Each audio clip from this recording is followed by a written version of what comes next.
अभी विधानसभा चुनाव में लगभग 1.5 साल का समय बचा है। बहुजन समाज पार्टी का लक्ष्य है कि बहुजन समाज पार्टी 2023 में मजबूती के साथ चुनाव लड़े और इतने विधायक चुनाव जिता कर लाए कि किसी भी दल की यह सरकार नहीं बने और फिर बहुजन समाज पार्टी की सरकार राजस्थान में बने। ये लक्ष्य हम लोगों का है। अभी विधानसभा चुनाव में लगभग 1.5 साल का समय बचा है।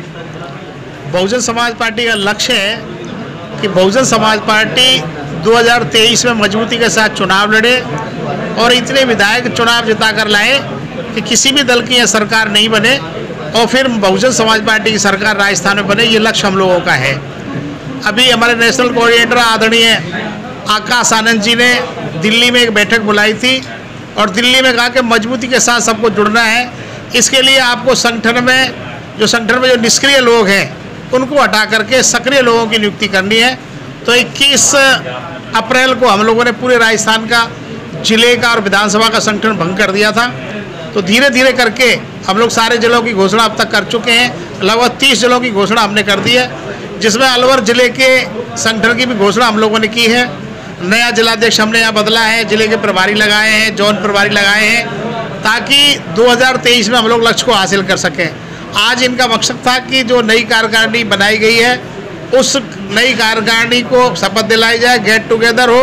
इसके लिए हमारा आना यहाँ हुआ और इसी मौके पर एक कैडर कैंप का आयोजन उन्होंने रखा है। तो कैडर में किस प्रकार से हमें आने वाले 2023 में बहुजन समाज पार्टी को सरकार में लाना है, किस प्रकार से हमें काम करना है, पहले किस प्रकार की व्यवस्था इस देश में थी, कैडर भी हमारे आदरणीय रामजीवन वकील साहब ने कैडर भी दिया है, और किस प्रकार से हमें इस लक्ष्य को अचीव करना है, इसके लिए आज की ये बैठक थी। और मुझे पूरा भरोसा है कि अलवर में पिछली बार 2018 विधानसभा चुनाव में 2 विधायक हमारे चुनाव जीत कर आए थे और 2 सीटों पर हमारी परफॉर्मेंस बहुत जोरदार रही थी, जिन्हें जीतते जीतते हम लोग हारे।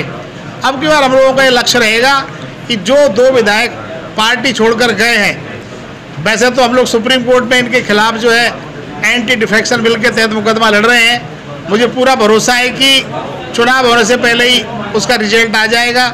इन दोनों विधायकों की सदस्यता समाप्त होगी जो कि अलवर से जीत कर गए हैं। फिर भी अगर किसी कारणवश न्यायालय द्वारा समय लगता है, इनकी सदस्यता समाप्त नहीं होती है, तो हमारे कार्यकर्ताओं को ये लक्ष्य रहेगा कि किसी भी कीमत में इन दोनों विधायकों को चुनाव नहीं जीतने देना है और इनकी जगह पर बहुजन समाज पार्टी के नए विधायक हमें अलवर से चुनाव जिताकर भेजने।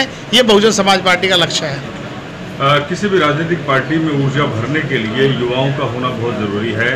क्या योजना है, क्या रणनीति है, जैसे कि बहुजन समाज पार्टी की तरफ और ज़्यादा युवाओं को जोड़ें?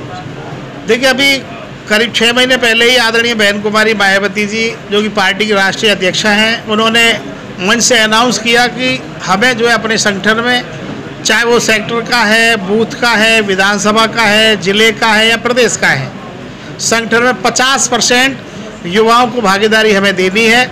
और इसी हिसाब से आप अलवर को देख सकते हैं। अलवर में अभी युवा जिलाध्यक्ष की नियुक्ति हुई है, संगठन में भी युवाओं की भागीदारी है और हमारे प्रयास है कि ज़्यादा से ज़्यादा युवाओं को संगठन में भागीदारी दी जाए और युवाओं को जोड़ करके पार्टी के साथ हम लोग राजस्थान में बैलेंस ऑफ पावर बने और अपनी सरकार बनाएं। इसके लिए हम लोग लगे हुए हैं। मौजूदा स्थिति में खासतौर पर राजस्थान के अंदर जो दलित है, दलित समाज, उस पर बड़े हमले हो रहे हैं। अलवर में ही कई ऐसे मामले हैं, गैंगरेप के मामले। मैंने भी मंत्री जो टीकाराम जूली साहब से सवाल किया था, सामाजिक न्याय मंत्री हैं, कि चालान पेश नहीं होता है कि 1 साल हो जाते हैं। तो क्या ऐसा दबाव जो बहुजन समाज पार्टी 1.5 साल बचे हैं आपके चुनाव के, दबाव बनाए सरकार पर कि जिससे कि दलित सुरक्षित हो सके? देखिए, अभी लगभग 3.5 साल कांग्रेस की सरकार राजस्थान में काम कर रही है जी। इससे पहले भी भारतीय जनता पार्टी की सरकार थी। भारतीय जनता पार्टी में भी दलित समाज पर जुल्म, जाति, अन्य अत्याचार और बहन बेटियों के साथ बलात्कार हो रहा था। लेकिन पिछले 3.5 साल में कांग्रेस के शासन में जिस प्रकार से दलित समाज पर जुल्म, जाति बढ़ी है, अन्य अत्याचार बढ़े हैं, महिलाओं पर बलात्कार बढ़े हैं, उसकी इंतहा हो गई।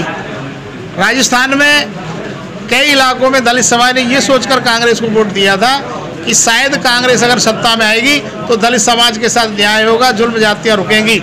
लेकिन रुकने की बात छोड़िए, जुल्म जाति में बेतहाशा वृद्धि हुई है। बहुजन समाज पार्टी ने भी समय समय पर इस प्रदेश में आंदोलन भी किए हैं, राज्यपाल को ज्ञापन दिया है, हर जिले पर एजिटेशन किए हैं। जहाँ भी जुल्म जाति अन्य अत्याचार होता है, हमारे संगठन के लोग और हमारा भी प्रयास रहता है कि प्रदेश अध्यक्ष होने के नाते मैं भी वहाँ पहुँचने का प्रयास करूँ। तो अलवर में भी एक गूंगी बहरी बालिका के साथ रेप की घटना हुई थी, जिसे पुलिस ने बाद में जो है चालाकी के साथ जो एक्सीडेंट में बदल दिया। वहाँ भी उसके गांव भी हम गए, हमारे संगठन के लोगों ने आवाज़ भी उठाई। जब भी यह जुल्म जाति अन्य अत्याचार या बलात्कार की घटना होती है, हमारे जो जिले की टीम है पूरी एक्टिव तरीके से उनकी मदद कर रही है। और हम लोगों का भी ये प्रयास है कि हर हाल में अब की बार इस कांग्रेस सरकार को उखाड़ फेंकना है, जिससे कि दलित समाज पर जुल्म जाति अन्य अत्याचार रुक सके।